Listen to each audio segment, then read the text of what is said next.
Graça e paz, meus amados. Eu estou feliz, como sempre, por você estar acompanhando o nosso canal, as lições da Escola Bíblica Dominical. E o trimestre que nós estamos estudando é o trimestre em que o título da revista é O Governo Divino em Mãos Humanas, a liderança do povo de Deus em 1º e 2º Samuel. E desta vez nós vamos estudar a lição de número 3, a chamada profética de Samuel. Mas antes, como sempre, eu quero fazer um agradecimento aos irmãos que têm prestigiado o nosso canal, que têm se inscrevido aqui neste meio de comunicação, de propagação dos comentários da Escola Bíblica Dominical. E também, meus amados, eu sempre peço que você nos comentários aí, você possa fazer a bondade de colocar a cidade de onde o irmão está vendo o nosso vídeo, qual é o ministério a que o irmão pertence, para que nós possamos saber o alcance das nossas veiculações aqui. Eu também quero agradecer aos irmãos Miguel Galdino, que se inscreveu recentemente em nosso canal. Eu vou aqui falando sempre os últimos que se inscreveram e que o YouTube disponibiliza para nós. Então, além do irmão Miguel Galdino, também o irmão João Pereira, não é? E também o canal Estudos e Pregações Bíblicas. Inclusive, meu amado, também me inscreverei no seu canal, tá bom? Eu também quero agradecer aos irmãos que têm compartilhado os nossos vídeos, e é por conta do compartilhamento que nós estamos alcançando mais pessoas também. Quanto às nossas redes sociais e contatos, irmãos, eu não vou me alongar nisto. Eu vou deixar inscrito aqui na descrição do vídeo, não é, o nosso Facebook. Terei a honra e gostaria de ter a honra de recebê-lo como meu adicionado no meu Facebook, também no nosso Instagram. Vou deixar o link também da Casa de Recuperação, Casa de Apoio, onde nós estamos trabalhando na recuperação de dependentes químicos, juntamente com o pastor Severino de Freitas, presidente daquela casa, e também os pastores Edilson e a irmã Márcia, ok? Estão lá trabalhando para recuperar vidas que estavam sendo destruídas pela droga. Também vou deixar aqui o nosso WhatsApp e também os meios de comunicação para que, caso você queira, caso você entenda que nós seríamos úteis à sua comunidade, à sua congregação, ao seu grupo de estudos bíblicos, estamos à disposição para atender os vossos convites, não só de estudos bíblicos, mas também de ministração da palavra de Deus, ok? Meus amados, nós temos então a lição aqui, cujo tema eu já disse, mas repito aqui, a chamada profética de Samuel. E o nosso texto áureo está em 1 Samuel, capítulo de número 3 e o versículo 10. E inclusive, quanto aos objetivos da lição, eu vou deixar também na descrição aqui. E a verdade prática, ela diz o seguinte: então veio o Senhor e ali esteve, e chamou como das outras vezes, Samuel, Samuel. E disse Samuel, fala, porque o teu servo ouve. A verdade prática diz: a verdadeira chamada divina capacita o crente fiel a ser um porta-voz autêntico da palavra de Deus. Eu vou deixando também para vocês, de 5 em 5 minutos aí no vídeo, quais são os textos da leitura diária que você fará de segunda-feira até o sábado, para que você, aliás, eu já estou gravando esta lição aqui na quarta-feira, mas ainda vou deixar o da segunda-feira e da terça-feira, que foram os dias que nos antecederam. É sempre bom lembrarmos, isso eu vou falar em todas as lições, que aqui é apenas um subsídio. Não comento a lição tópico a tópico, é apenas uma ajuda, alguns tijolinhos para o seu alicerce, que é a lição da revista. Então o nosso propósito é que nesses minutos você tenha algum elemento que possa ser acrescentado ao seu esboço, ou que ao chegar na aula de sua classe da EBD, você tenha uma boa noção do que será ventilado. Então, não vou seguir aqui tópico a tópico, mas eu quero apenas dar alguns elementos para que você possa incrementar a sua aula, certo? Mas antes disso, meus amados, eu quero aqui fazer um comentário de duas personagens que são Ana e Eli, antes de entrar na lição propriamente dita. Então, eu estou aqui com o texto aberto em 1 Samuel e 2 Samuel também, que foram as duas lições anteriores. E eu estava vendo aqui, irmãos, estudando um pouquinho sobre o perfil desta mulher chamada Ana. E aqui o que mais se destaca, conforme qualquer pregador o faria numa pregação, é a oração de Ana. Não só a postura de Ana como aquela que almejava ter um filho, mas também a postura de Ana no sentido da petição ao Senhor. Não é? A oração de Ana, ela vai nos mostrar que tudo que temos e recebemos é um empréstimo de Deus. Nós sem Deus não somos nada e não teríamos nada. Mas pelas nossas orações, quando recebemos alguma coisa da parte do Senhor, temos que entender, conforme nós vimos numa lição, num dos trimestres anteriores aí, sobre a mordomia cristã, tudo é um empréstimo de Deus. Ana poderia ter dado muitas desculpas para ser uma mãe possessiva, não é? Não, Senhor, eu demorei muito para ter um filho, passei tanta humilhação, fui humilhada pela outra esposa do meu marido, e o filho é meu, o Senhor me deu, eu tenho que usufruir dele, sinto muito, Senhor, mas ela não fez isso. Quando Deus respondeu a sua oração, ela cumpriu a sua promessa de dedicar Samuel ao serviço de Deus. Ana, a gente vê pelo texto que ela descobriu que a maior alegria de ter um filho é entregar a criança de maneira plena e livre de volta a Deus. Por quê? Afinal, foi Deus quem deu o filho que ela tinha a ela. Ela entrou na maternidade preparada para fazer o que todas as mães devem fazer no final: dedicar os seus filhos a Deus e deixar que seus filhos possam se desenvolver. Olha que lição maravilhosa aqui para todas as mamães que porventura esteja vendo esse vídeo aqui. Quando os filhos nascem, eles são completamente dependentes de seus pais no que diz respeito a todas as suas necessidades básicas. Então, vestir, comer, tomar banho, ensinamento, ensinar a andar, a falar, tudo depende dos pais. Isso faz com que alguns pais se esqueçam que estes mesmos filhos crescerão e se tornarão independentes no espaço de poucos anos. Você pode ver, você que é pai, seu filho outro dia era pequeno, já cresceu, já mudou uma série de comportamentos, não é? Então, ser sensível às diferentes etapas desse procedimento saudável fortalecerá muito os relacionamentos familiares. Resistir ou negar esse processo causará muito sofrimento. Então nós devemos gradualmente deixar que os nossos filhos possam se desenvolver gradativamente, não é? Subindo degrau a degrau as escadas da vida, não é? A fim de permitir que se tornem adultos maduros e independentes. Já pensou se Ana fosse possessiva, como eu disse agora há pouco, não é? E quantos pais que criam o filho, parece que só falta colocar numa bolha, né? Tanto mimimi, tudo que o filho quer dar, não é? Aquele protecionismo exagerado, não pode nem pisar descalço no chão, não pode, sabe, nem anticorpos essa criança vai ter para defender o próprio corpo.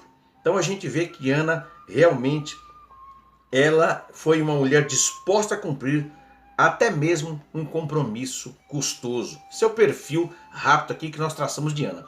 Aparece uma outra personagem aqui também, importante, né? Tem uma proeminência, embora nem tanta significância quanto, por exemplo, Samuel, Saul, Davi, mas é a pessoa de Eli.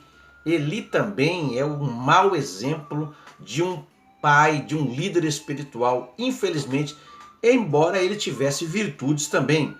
Ele foi uma pessoa que viveu no período do Antigo Testamento, mas ele teve um problema que a gente enxerga na nossa modernidade, que a gente enxerga nos dias de hoje. O reconhecimento e o respeito que ele obteve em público não se estenderam a administração de seus assuntos particulares.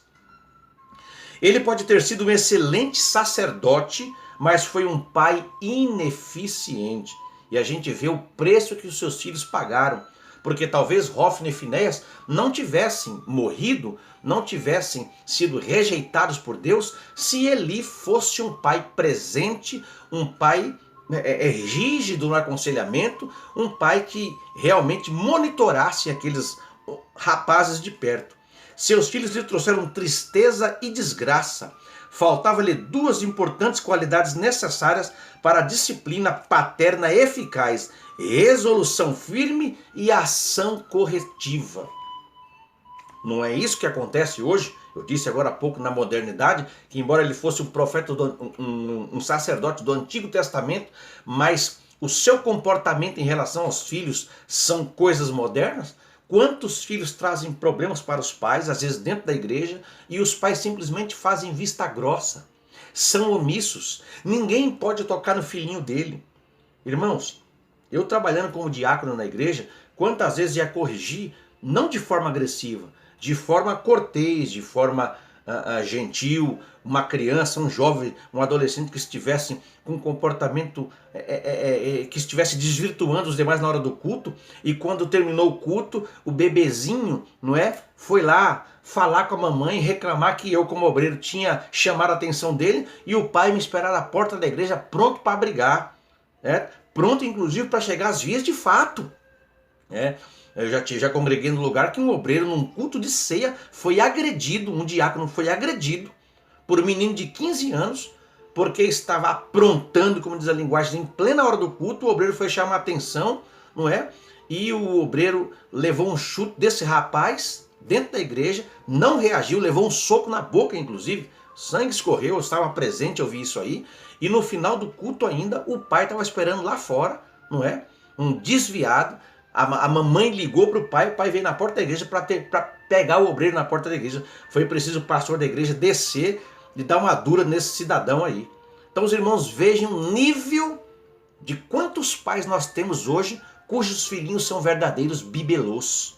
Ninguém pode colocar a mão, ninguém pode encostar, ninguém pode chamar atenção, e são esses mesmos pais que vão chorar quando seus filhos crescerem e se desviando da igreja, promoverem toda sorte de desgraça, trazendo vergonha para a família e para os pais. Então a gente vê aqui que Eli respondeu às situações em vez de ele respondeu às situações em vez de resolvê-las.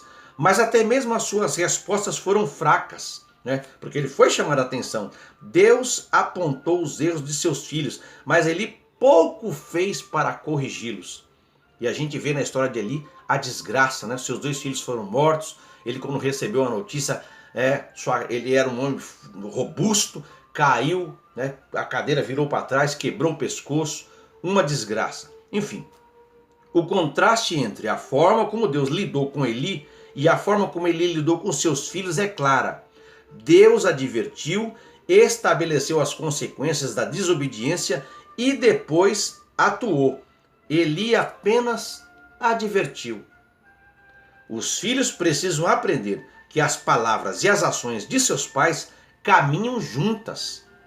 O pai fala, o pai age, certo? É agir e falar. Falar e agir. Você já viu aquelas mamães que vão corrigir os filhos à moda antiga e fica assim: olha, menino, para.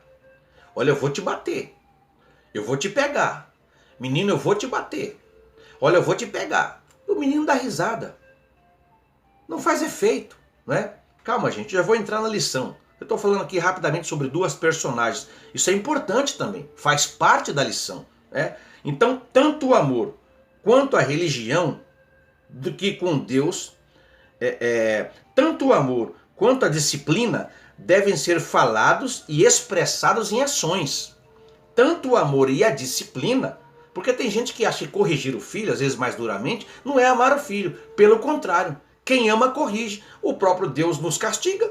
E a Bíblia diz que ele castiga aqueles a quem ele ama. E o castigo não visa oprimir não visa humilhar. O castigo visa fazer com que as pessoas, principalmente aqueles que estão em formação de caráter, possa crescer, não é, com uma reputação ilibada e um bom comportamento social. Eu sou da época que nossos pais nos batiam, nos castigavam com cinta, com vara, não é? E ficava até algumas marcas no corpo. Hoje a própria criança fala, não, se me bater, eu vou denunciar para o conselho tutelar. Irmão, não estou falando aqui de espancamento. Espancamento é crime. Não se faz isso, não se espanca ninguém. Com idade nenhuma. Estou falando de uma correção, como diz a Bíblia muitas vezes, correção física. Graças eu dou aos meus pais que me corrigiram dessa forma. E eu não estou doido não. Graças a Deus hoje eu sou um homem, não é? Então veja, os filhos precisam aprender que as palavras e as ações de seus pais caminham juntas. Eu já disse isso aqui. Agora, mas Eli tinha outro problema. Ele estava mais preocupado com os símbolos de sua religião do que com o que Deus, do que com o Deus que esses símbolos representavam. Eu vou repetir aqui. Eli estava mais preocupado com os símbolos de sua religião do que com o Deus que esses símbolos representavam. Para Eli, a arca do concerto se tornou uma relíquia a ser protegida em vez de uma lembrança do protetor. Sua fé deixou de estar depositada no Criador e se concentrou na criação. Pode ser mais fácil adorar coisas que podemos ver, como edifícios ou pessoas, mas essas coisas tangíveis não têm nenhum poder em si mesmas. Gente, que lição maravilhosa! Este livro que você está segurando em suas mãos, aqui é a Bíblia, né? Não é uma mera relíquia religiosa e respeitável. Ele é a palavra afiada e eficaz de Deus. Sua atitude em relação a este livro está muito ligada ao seu relacionamento com Deus, a respeito do qual a Bíblia fala. A relíquia ou antiguidade deve ser guardada cuidadosamente. A palavra de Deus deve ser usada e obedecida. Que atitude descreve com precisão sua abordagem à palavra de Deus? Esse é um comentário de uma das Bíblias de estudo que eu tenho aqui em mãos. Então veja, meus amados irmãos, que comentário maravilhoso que nós lemos aqui agora e fala muito nessa lição. Agora, nós temos aqui o versículo 1, que é o versículo da lição agora de número 3, que é da leitura em classe. O versículo 1 diz que o jovem Samuel servia ao Senhor depois da leitura em classe, alguns comentários diretos da leitura em classe. Eu vou entrar em alguns comentários propriamente ditos sobre o tema principal, que é sobre profecia, mas diz aqui então o versículo 1 do capítulo 3. E o jovem Samuel servia ao Senhor perante Eli, e a palavra do Senhor era de muita valia naqueles dias, não havia visão manifesta. Então a gente vê aqui, por exemplo, estudando um pouquinho mais, que o Flávio Joséfo diz que Samuel aqui, ele tinha aproximadamente aí 12 anos. E quando aqui nos mostra que o Senhor retém a sua palavra, é sinal de desagrado. Veja que a palavra era rara, era de muita valia. Por que é que Deus falava pouco? Porque o Deus estava desagradado, não é, com aquele contexto em que vivia, permeava a religião, que deveria ser uma porta para que todas as nações conhecessem a Deus, não é? A gente vê isso, por exemplo, em 1 Samuel, capítulo 14, versículo 37. Vamos dar uma olhada? 1 Samuel, capítulo 14, versículo 37. Está dizendo assim, olha: disse, porém, o sacerdote: cheguemo-nos aqui a Deus. Então consultou Saul a Deus, dizendo: descerei no encalço dos filisteus?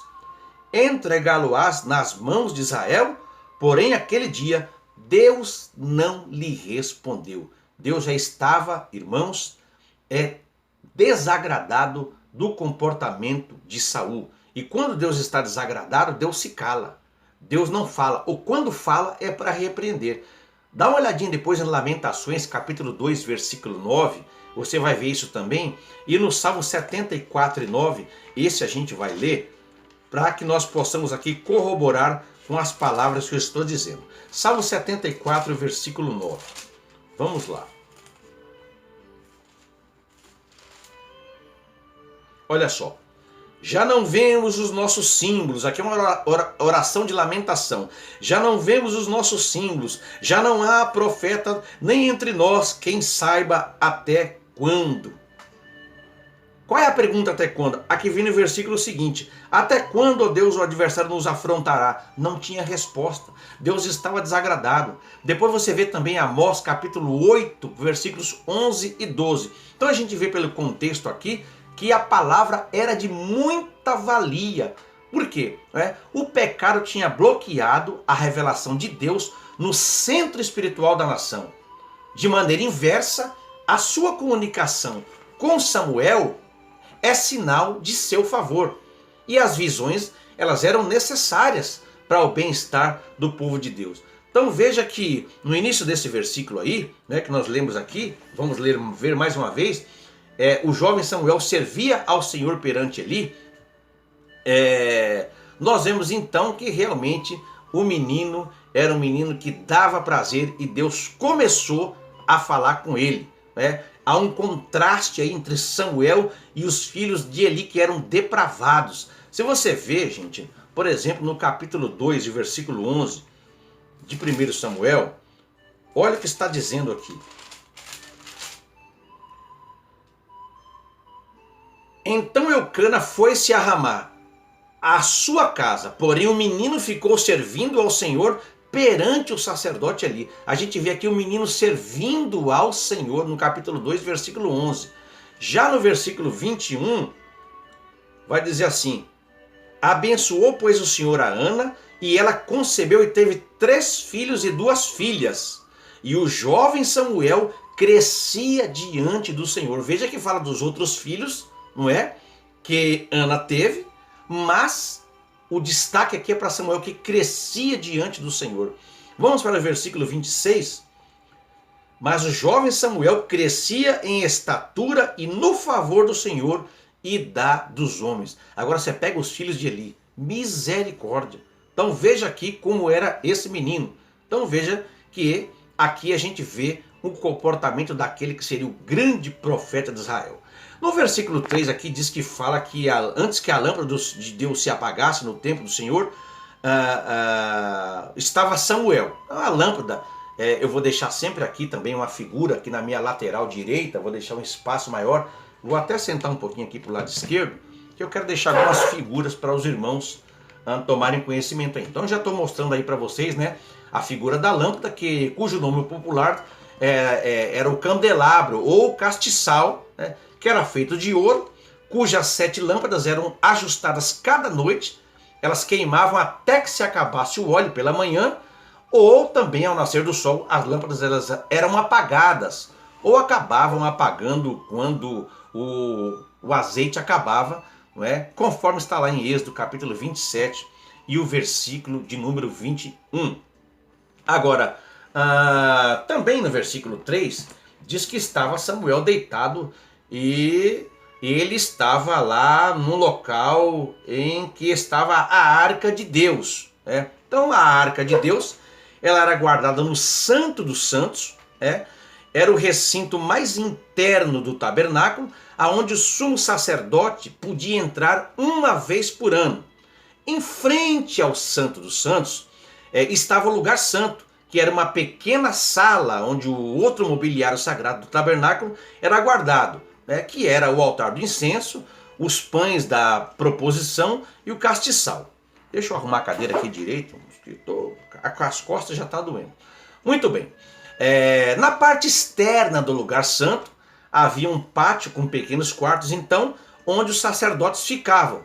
E é provável que Samuel ele dormisse nesse local com os outros sacerdotes a poucos metros de distância da arca. Então, que privilégio maravilhoso, depois do versículo 5 diz que o Senhor, no versículo 4, chamou a Samuel e ele disse: eis-me aqui. Só que ele correu até a cama de Eli.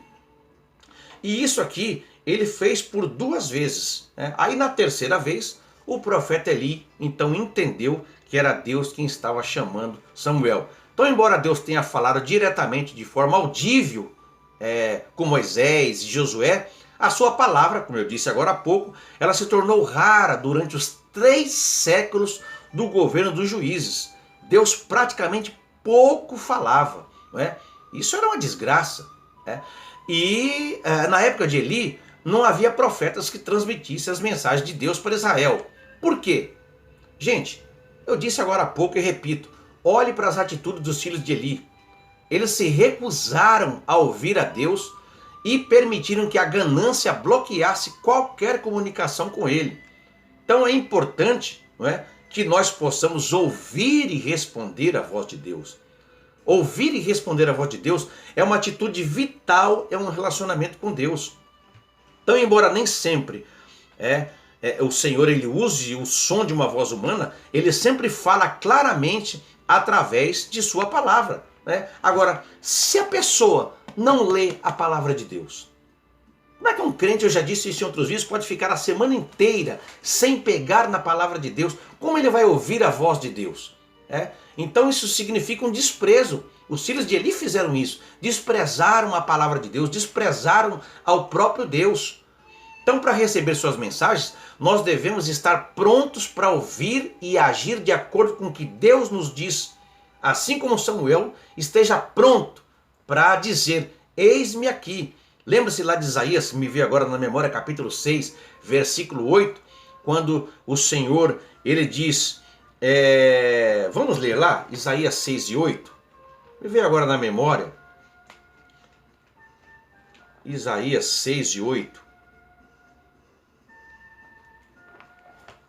as folhas bem fininhas, olha só. Depois disso ouvi a voz disso aqui, depois que Isaías teve a visão, não é? Aquela visão maravilhosa, ele disse assim, depois disso ouvi a voz do Senhor que dizia, a quem enviarei? E quem há de ir por nós? Disse eu, eis-me aqui, envia-me a mim. Foi isso que Eli orientou Samuel a fazer, né? No versículo de número 7 aqui, está dizendo que Samuel ainda não conhecia o Senhor e ainda não tinha sido manifestada a palavra do Senhor. Então Samuel ainda não conhecia o Senhor.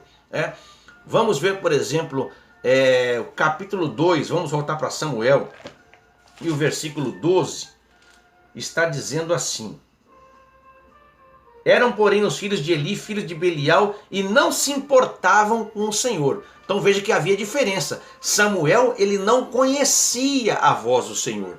Agora os filhos de Eli não, eles não se importavam com o Senhor, é diferente. Eles desconsideravam impiamente, diferente de Samuel, que era uma criança e nenhuma revelação tinha vindo a ele ainda. Tem gente hoje assim, irmão? Você que me ouve, você conhece gente assim? Que ele não se importa com a voz do Senhor?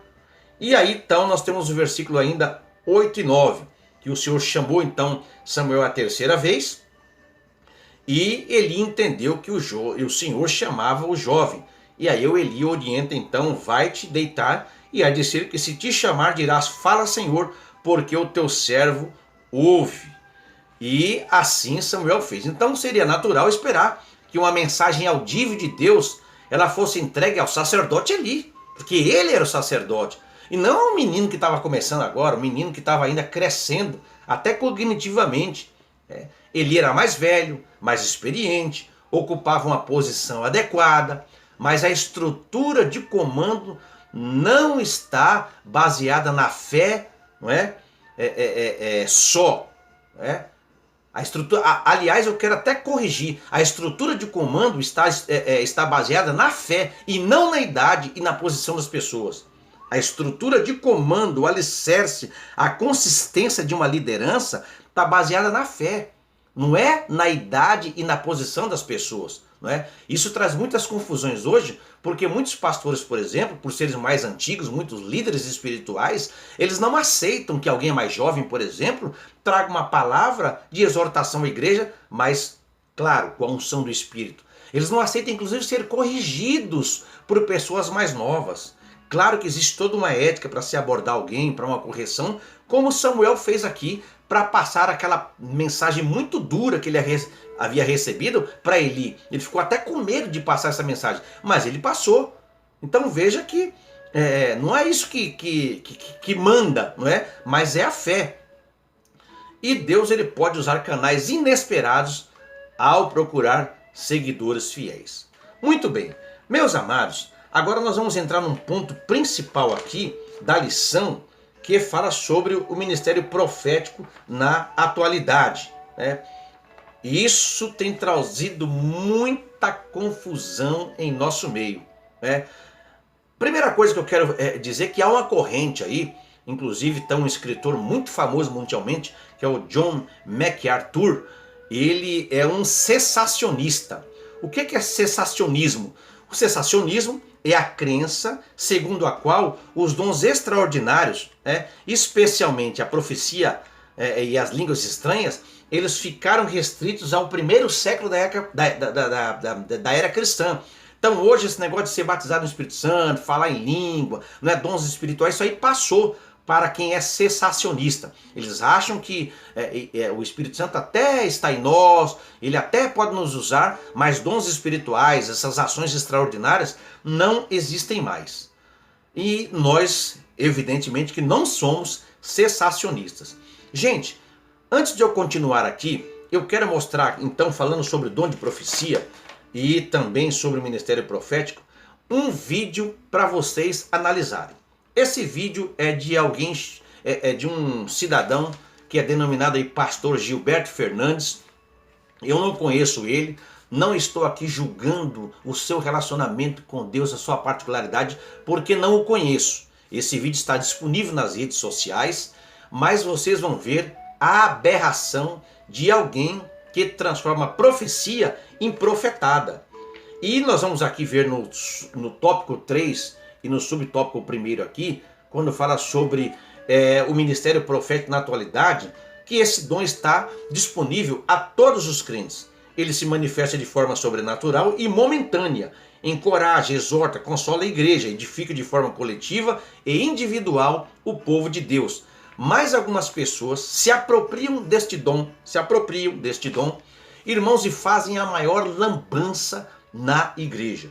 E eu quero que você veja esse vídeo, preste atenção. Eu vou passar inclusive 2 vídeos, veicular no nosso canal aqui 2 vídeos aqui, que estão em rede de domínio público, e depois nós vamos comentar à luz da palavra essas aberrações, ok?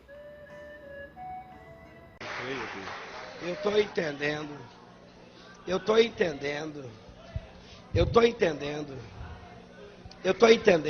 Eu vou perguntar só uma vez isso aqui, depois eu não pergunto mais. Eu estou entendendo. Segundo o teu querer, Jesus.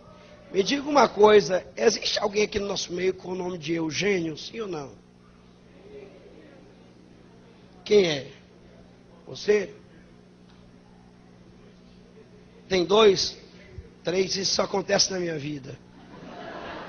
Diga uma coisa para mim, vocês, por favor, porque Deus está me dando ordem para entregar uma mensagem para o Eugênio.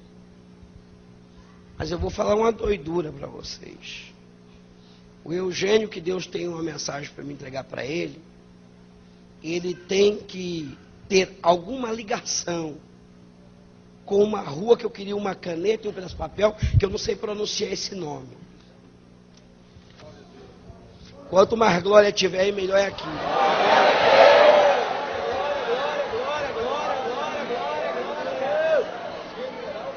Eu estou entendendo. Como que é que se pronuncia isso aqui?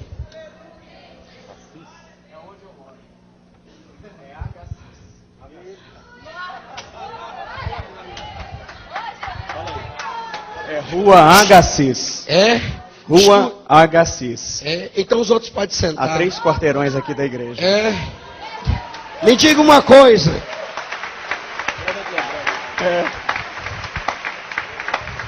Eu vou falar uma doidura para você.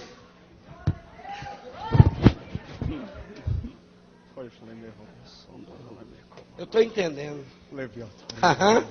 Eu estou entendendo, Jesus.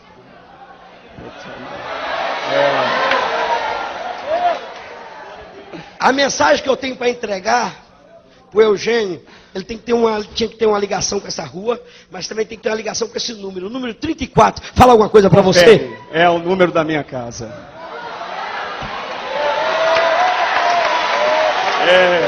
Jesus Cristo é o Senhor. Aleluia.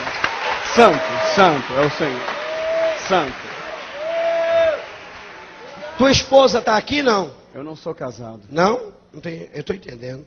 Então eu vou falar o que eu vi. Vou falar o que eu vi. Eu vi uma mulher com um negócio de flor. Tem alguma coisa? Alguém? Você tem É alguma... minha mãe. Sua mãe? Dona Ângela está ali, ó, na segunda fileira. Quem que é? Fica em pé. Meu Deus do céu.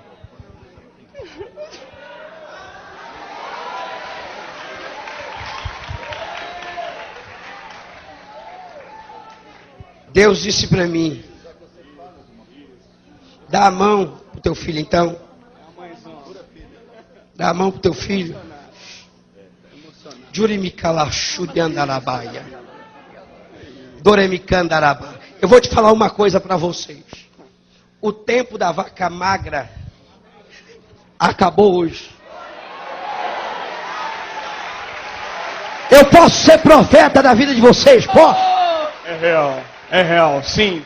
Sim, Deus. Eu estou vendo um carro.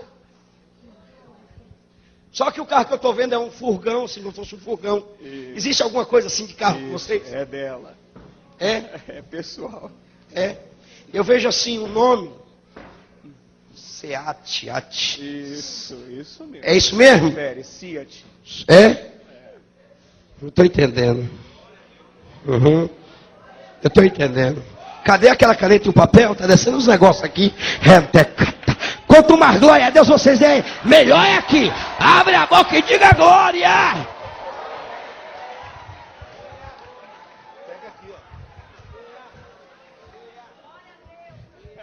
Isso aqui não é Espírito Chico Xavier não, viu, irmão? Isso aqui é a unção do céu. Amém. É joelho no chão. Amém. Ande. Eu estou entendendo, Jesus. Sim. Sim. Sim. Sim. Sim. Sim. Essa placa tem alguma coisa a ver com vocês? GNH 50. É o carro dela. É a minha, pastor. Sua placa. Não. Guarda de lembrança que Deus falou com você. Deus falou para mim que o ramo de flor vai ampliar. Deus disse para mim que um telefonema vai mudar a tua história. Deus disse que o recurso chega e o recurso é muito. Vai estourar um negócio aí e você vai ser beneficiada. Eu estou entendendo. E se quiser me chamar de noite, chama, mas me dê esse papel para me marcar um negócio que está descendo uns negócios ali na tua frente. Estou entendendo. Eu estou entendendo. Quanto mais glória vocês der, melhor é aqui. Aleluia. Eu estou entendendo. Eu estou entendendo, Jesus. Eu estou entendendo. Geme canúvia. Eu estou entendendo. Ó, eu vi um telefone tocar. E o número que eu vi é 3421-2574. Tem o que? É o quê? Confere, é o telefone fixo da nossa empresa. Meu Deus. Levanta as duas mãos para o céu. É o Senhor. Eu estou entendendo. Ande, remitsa. Dá a mão para tua mãe, dá a mão para tua mãe. Levante a mão para o céu. Estou entendendo. Tira o óculos dela, tira o óculos dela. Estou entendendo. Fica bem ligado pertinho dela aí, porque desceu 2 anjos junto com vocês aí. Deus disse para mim que no levantar da mão dessa igreja, num barulho do glória a Deus e do aleluia, esses anjos vão envolver vocês no mistério, porque o tempo da vaca magra acabou. Queremos. E chegou o tempo de vitória. Queremos. Levanta a voz, vai. Queremos. Olha lá, olha lá, olha lá.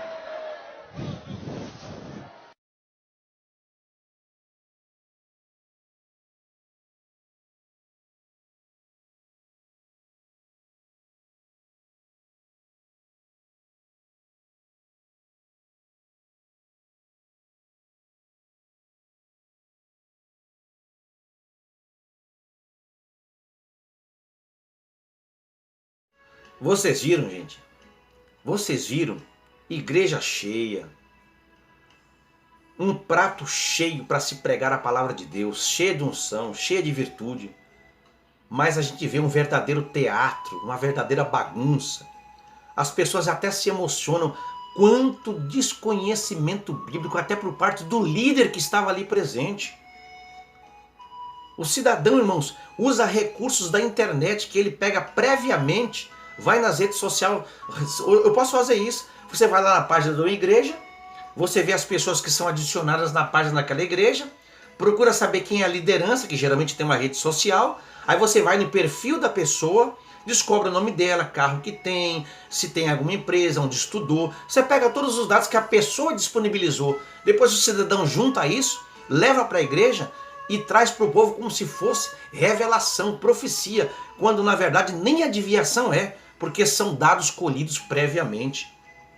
Então veja, gente, vamos para a palavra de Deus, vamos para a parte teológica, que é a parte que interessa, não é? Como pentecostais, nós cremos nos dons do Espírito, mas também sabemos que a verdadeira profecia proveniente de Deus, de fato, ela é apresentada quando um servo seu, fiel à palavra, transmite uma mensagem específica por meio da inspiração direta do Espírito Santo.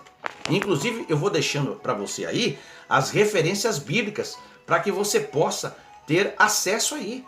Tá? Já estou deixando uma aí, que é 1 Coríntios capítulo 14, versículo 30 e 2 de Pedro capítulo 1, versículo 21. Eu não vou ler para que a gente possa encurtar aqui o nosso vídeo, mas eu peço que você possa dar uma pausa, você possa anotar no seu subsídio para você levar para a sua classe. Então veja-se, voltando, então trata-se de uma manifestação sobrenatural, cuja função precípua é a edificação das igrejas. A profecia é para edificar a igreja. Também estou deixando a referência. Então, sendo proveniente de Deus, uma profecia ela é coerente e lógica, não é? Ela não é esdrúxula, conforme vocês viram agora há pouco. Ela não é contraditória. Então, vamos lá. A lição também fala aqui, nós temos aqui no subtópico, nós temos aqui no tópico de número 1, que vai falar sobre a profecia lá na Antiga Aliança. No tempo do Antigo Testamento, os profetas eles eram intermediários entre o Senhor e os seus servos. Eles consultavam aqueles, recebiam sua mensagem sem questionamento, como se fora da parte de Deus. Certo? Vou deixar todas as referências bíblicas também lá do Antigo Testamento. Então esse tipo de ministério durou até João Batista, conforme está lá em Lucas 16 e 16. Na igreja, o profeta não é uma espécie de mediador, porque hoje nós temos a Bíblia completa. Lembre-se que no tempo do Novo Testamento a Bíblia não estava completa ainda.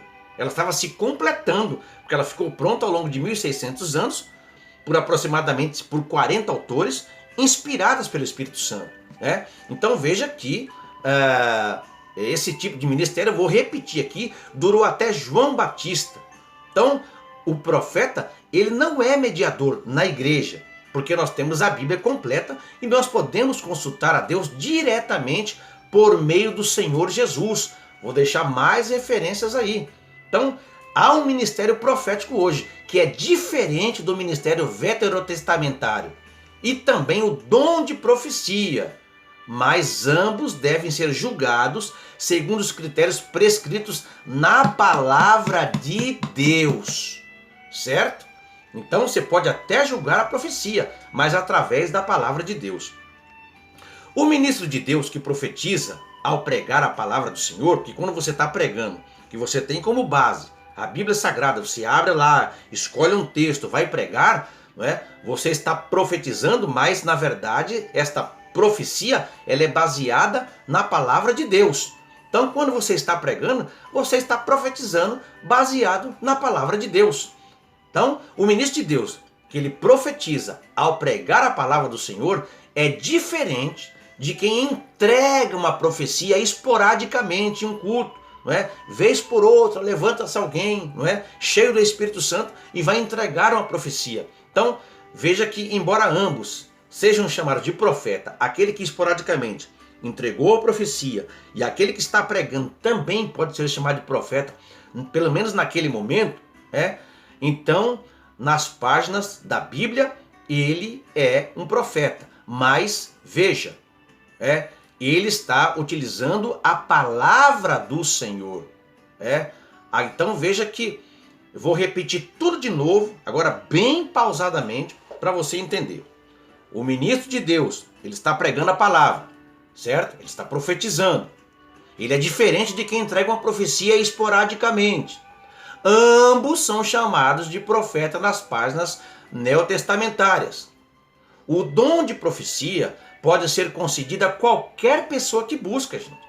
Isso está lá na palavra de Deus, estou deixando as referências aí. Enquanto o ministério profético depende de chamada divina, certo?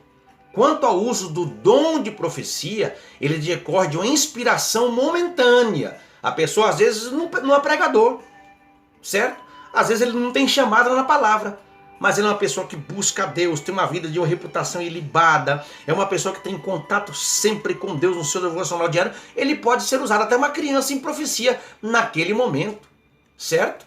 Deus pode conceder a quem busca. Agora, o ministério profético depende, então, repetindo, de chamada divina. Agora, o uso do dom de profecia é inspiração momentânea e até uma criança pode ter. É uma inspiração sobrenatural. Agora, já o ministério profético, ele é residente.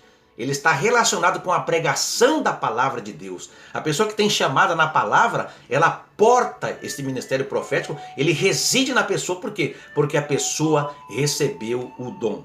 Agora, quais são as finalidades da profecia nas igrejas? Edificação, exortação e consolação. Tá aí, aqui embaixo eu estou deixando para vocês. Ela edifica. A igreja é comparada a um edifício. O Senhor Jesus é o seu fundamento, o seu alicerce. A base da igreja é Jesus. E a profecia constrói sobre esta base. Ela edifica, certo? E a profecia é um dos meios pelos quais os salvos são edificados. Ela também exorta, incentiva e desperta o crente, fortalece-o na fé. Ela também consola. O Senhor se utiliza dela para confortar o crente com palavras semelhantes àquelas que estão em Deuteronômio, capítulo 31, versículo 8. Eu vou deixar mais referências aí, mas vamos ler Deuteronômio 31 e 8? Olha só. O Senhor é quem vai adiante de ti. Ele será contigo, não te deixará, nem te desamparará. Não temas, nem se atemorize. Então, este, por exemplo, é um exemplo, não é? Esta essência ainda pode ser pregada hoje de uma profecia que edifica, certo?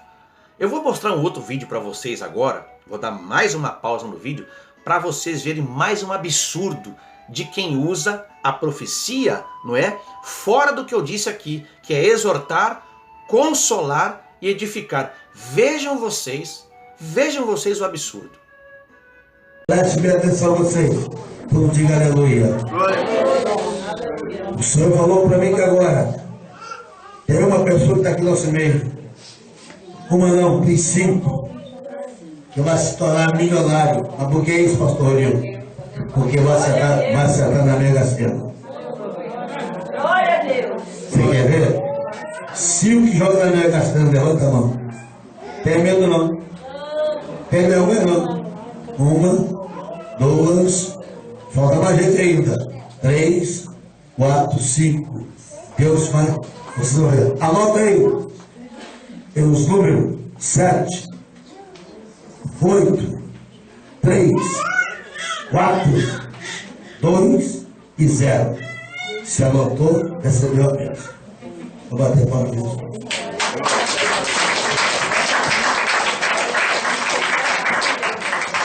Agora não me pergunte. Parece piada. E é engraçado até. Você percebe ali que a igreja é uma igreja simples. O cidadão está profetizando para alguém que vai ganhar na Mega Sena. É só anotar os números aí e receber a bênção. Aí eu penso, gente, teve uma Mega Sena recente aí que deu 27 milhões de reais aí. 27 milhões de reais. Dá para ficar bem? Dá para ficar bem pelo resto da vida? Pelo menos humanamente, financeiramente falando? Dá. Se ele está profetizando os números da Mega Sena para alguém, porque ele mesmo, que teve a revelação, não é? Que está profetizando para o outro, não vai lá e joga para ele ficar rico. Olha, gente, a gente vê aí essa prática antibíblica, não é? E tem muita gente consultando profeta. Quer saber qualquer coisa? Corre na casa lá do irmãozinho, da irmãzinha que é profeta. Irmãos, é prática antibíblica consultar profetas em nossos dias, pedindo direção quanto a casamento, se vai viajar, se vai fazer negócio, não é? Se vai jogar na Mega Sena. Isso está na Bíblia também. O dom de profecia não tem autoridade canônica. Não se manifesta para alterar ou contradizer o que está escrito na palavra, na Bíblia Sagrada. Ele não é prioritário para o governo das igrejas, o dom de profecia. Suas finalidades, como vimos, são edificar, eu vou repetir, exortar e consolar. O Espírito, com E maiúsculo, orienta as igrejas por meio dos dons espirituais, certo? A igreja, eu vou repetir, ela é orientada por meio dos dons espirituais. Mas os ministros de Deus não devem se subordinar a profetas e profetisas dentro da igreja. Porque tem igreja aí que o profeta é que manda, a profetisa é que manda. Por outro lado, por que a gente vê poucas manifestações genuínas do dom de profecias em nossos dias, irmãos? É uma pergunta que eu faço com muita tristeza. Por que a gente vê poucas pessoas, ou tem igrejas que ninguém tem esse dom? Sendo que a igreja deveria ter todos os dons, não é?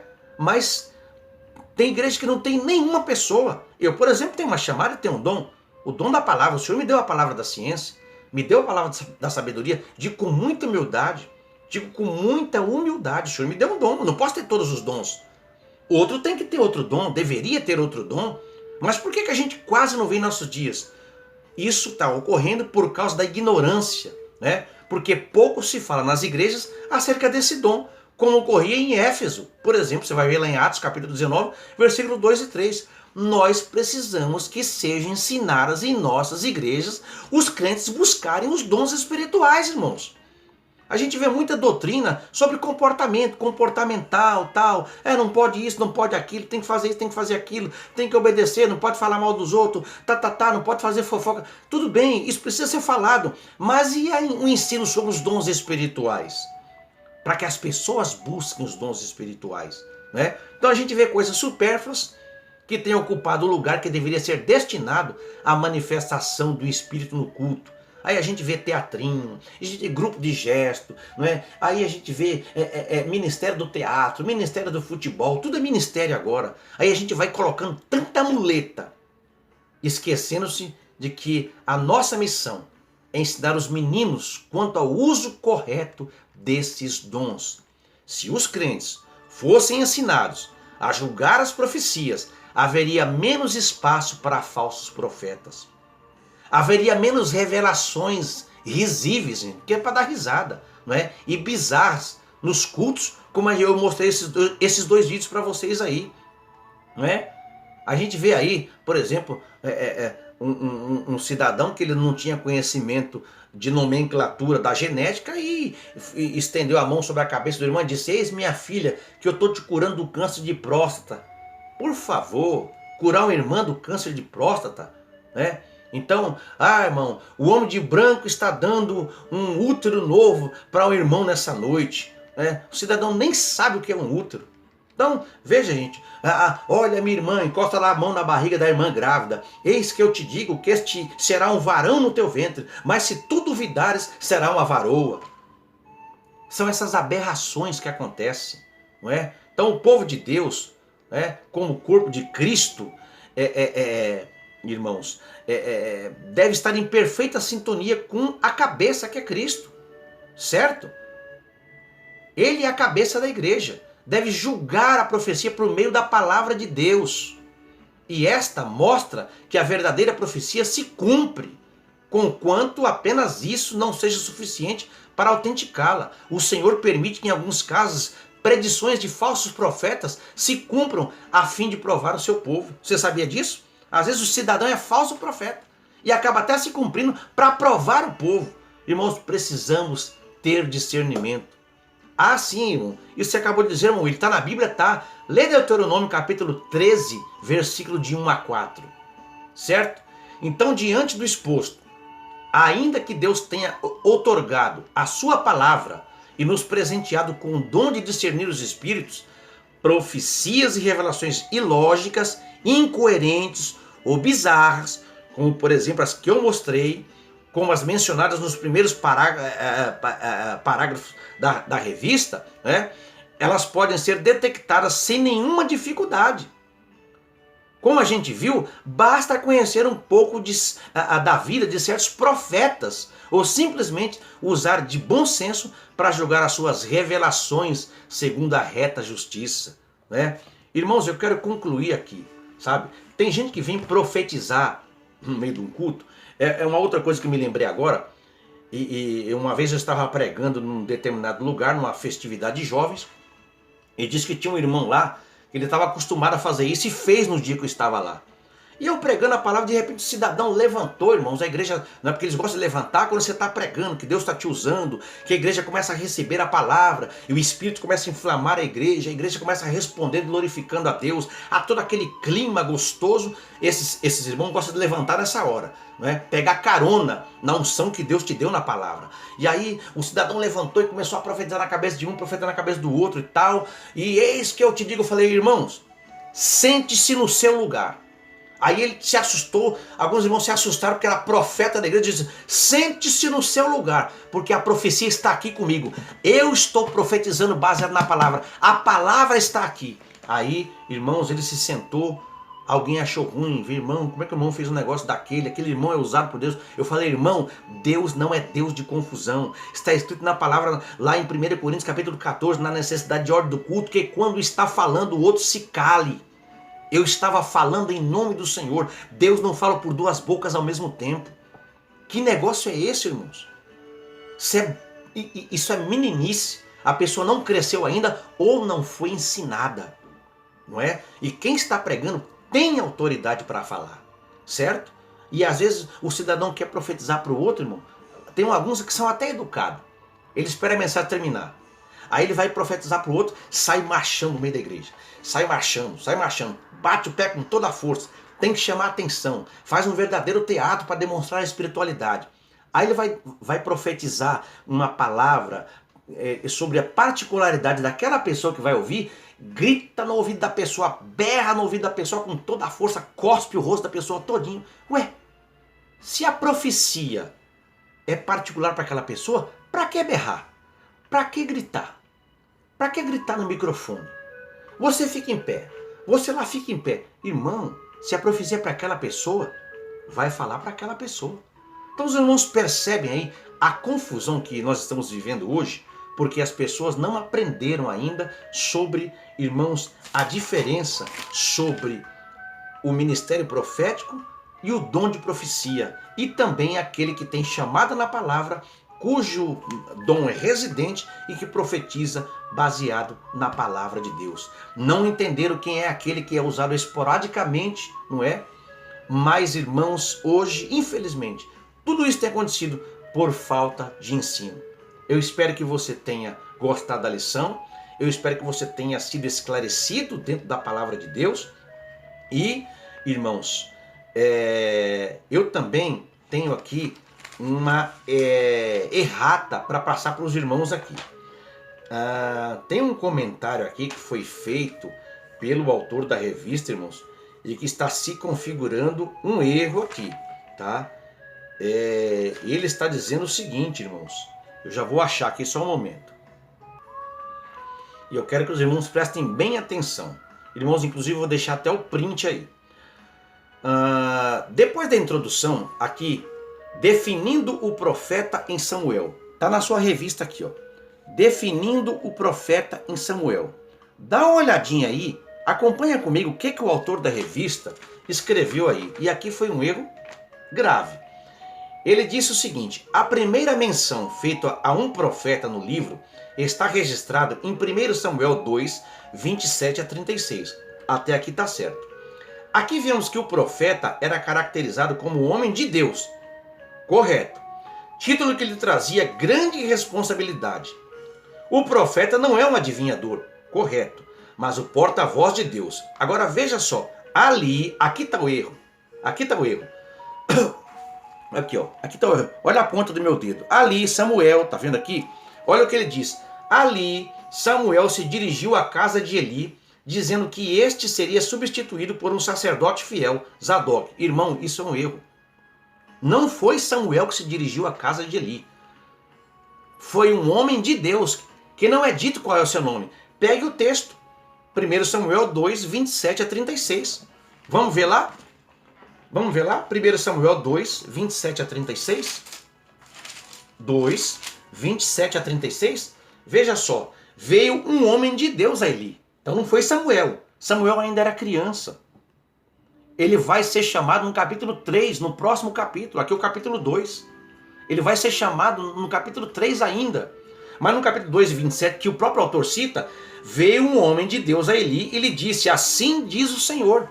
Então não foi Samuel que foi profetizar. Mas ele diz aqui, ó, ali Samuel se dirigiu à casa de Eli, dizendo que esse seria substituído por um sacerdote fiel. Aqui está um erro grave, não foi Samuel, porque Samuel ainda era criança. Então passe isso para os seus alunos, tá? Passe isso para os seus alunos, faça põe uma marca-texto aí, que aí é um erro do autor. Samuel não profetizou para Eli naquele momento, não é do capítulo 2, versículo 27, porque ele ainda era criança. Correto? Gente, que Deus abençoe a todos vocês. Muito obrigado por estar presentes aqui no nosso canal. Se você puder compartilhar, eu te agradeço imensamente. Se você puder dar um joinha, também te agradeço imensamente. Se você puder se inscrever no canal, para nós será uma honra muito grande. Se você puder ativar o sininho, cada vez que eu veicular um vídeo, vai aparecer para você. E se você quiser comentar qual é o ministério que você pertence e a cidade que você mora, olha, irmão William, os seus vídeos chegaram aqui na cidade fulana de tal, meu nome é fulano de tal, irmão fulano de tal, irmã fulano de tal, sou do ministério tal e sou da cidade tal. Eu vou ficar muito feliz porque eu vou saber o alcance dos nossos vídeos. Gente, não custa nada e você vai estar nos abençoando e o YouTube vai entender que os nossos vídeos ele tem alguma importância, ok? Gente, que Deus abençoe você e que sua escola dominical seja uma bênção. Um abraço a todos.